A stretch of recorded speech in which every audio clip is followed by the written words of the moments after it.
Israel Hamas युद्ध से जुड़ी इस वक्त की बड़ी खबर आपको बता दें। हिजबुल्लाह ने इजराइल की गलील ब्रिगेड पर लगातार मिसाइलों से हमले का दावा किया है। हिजबुल्लाह ने सबूत के तौर पर इस हमले का एक वीडियो भी जारी किया।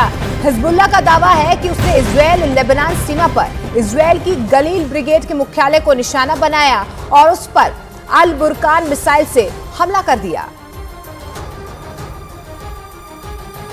हिजबुल्लाह और इजराइल के एक दूसरे पर हमले लगातार जारी हैं। इजराइल ने इस बार दक्षिण लेबनान के ख्याम इलाके में हिजबुल्लाह के ठिकानों पर हमला बोला है।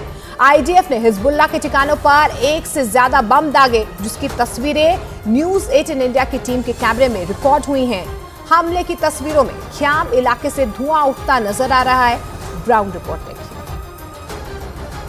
देखिए, अभी इजराइल ने हिजबुल्लाह के ठिकाने पर अटैक किया, उसकी तस्वीर सीधे आपको दिखाते हैं। देखिए किस तरीके से धुएं का गुब्बार यहाँ पर आप देख सकते हैं। अभी रॉकेट से अटैक किया है इजराइल ने हिजबुल्लाह के ठिकाने पर। लगातार हिजबुल्लाह अटैक कर रहा है इजराइल के ठिकानों पर। आज कई हमले जो हैं वो हिजबुल्लाह की तरफ से किए गए। ये तस्वीर देखिए, लगातार जो स्थिति है वो बॉर्डर की, लेबनान इजराइल बॉर्डर की स्थिति खराब होती जा रही है। भीषण युद्ध होता जा रहा है और एक लगातार देखिए, अब धुएं का गुब्बार देखिएगा, देखिए वो निकलना शुरू हुआ। फिर से धुएं का गुब्बार निकलना शुरू हुआ है। लाइव रॉकेट से हमला रिकॉर्ड हुआ है न्यूज़ 18 इंडिया के कैमरे में। ये तस्वीर देखिए किस तरह से धुएं का गुब्बार उठ रहा है, वो तस्वीर हम आपको दिखा रहे हैं इजराइल लेबनान बॉर्डर से, जहां इजराइल हिजबुल्लाह के ठिकानों को निशाना बना रहा है। ये तस्वीर देख लीजिए, अभी अटैक हुआ है।